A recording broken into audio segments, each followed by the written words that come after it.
alaykum, Surxon Yevropa Fasad obunachilari. Bizga o'tgan safargi videoyimizdan keyin ancha savollar berishdi. Ya'ni bu toshlaringizni qanaqa qotirsa bo'ladi devorga, bu ranglari o'chib ketmaydimi yomg'irda, qorda? Shunaqa savollar ko'p berishdi. Narxlar haqida ham oxirida aytib o'tamiz. Endi e'tibor bersangizlar, biz mana shkatulkaga qotirganmiz. Namuna uchun qotirilgan. Mana ko'rinishi. Buni o'zini razmeri bor, o'sha razmerda qotiriladi. Bu keyin shkatulka qilish shart emas. Shkatulka qilingan bo'lsa ham bemalol ustiga qotirsa bo'ladi. Atak xom go'shtni pishiq, shlaka bo'lib, любой devoringizga qotirsangiz bo'ladi buni. Buni hozir men bir dona toshni o'zini ko'rinishini ko'rsataman. Mana bir donalik mana shunaqa bo'ladi. Buni 1 kvadrat bo'lsa, mana shuna 12 tasi 1 kvadrat bo'ladi.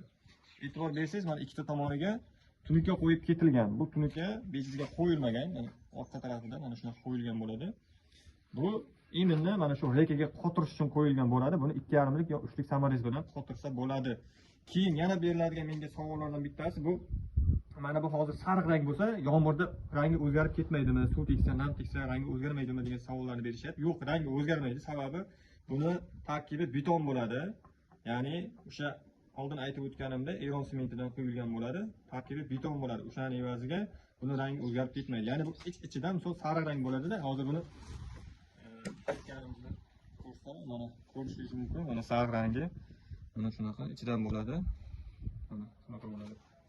Xo'p, keyin yomg'irda rangi o'zgarmaydimi deganlar uchun hozir mana suv sepib ko'rsatamiz.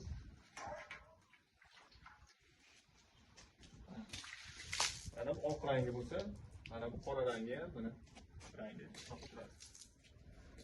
Boshida misol nam tegsa, rangi mana shunday bo'lib qolishi mumkin. Keyin qurigandan keyin o'zini holiga kelaveradi bu. Mana pastdagisiga e'tibor bersangiz, bu laklangan bo'ladi.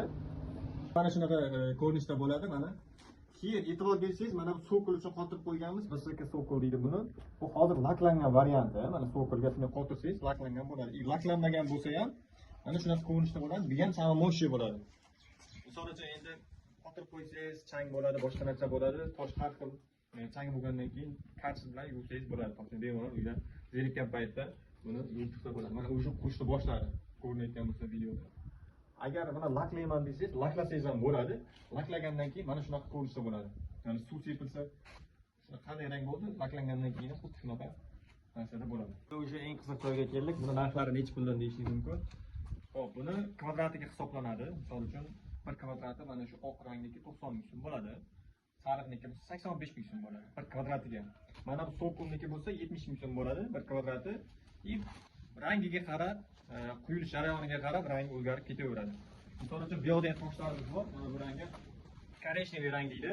Buni narxi 100 ming so'm bo'ladi.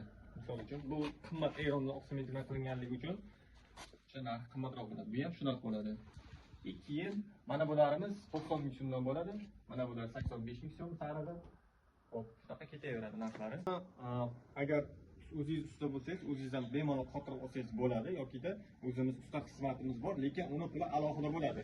Bu toshni pulidan alohida bo'ladi. Ikkalasi narsa birga emas. Bunaqa toshlarni olish uchun endi vodiyga borish shart emas. Bemalol o'zimizni Surxondaryo viloyati Jarqo'rg'on tumani Yangisul mahallasida ishlab chiqarish joyimiz. Bemalol murojaat qilsangiz bo'ladi. Surxondaryo bo'yicha dastavkamiz bepul.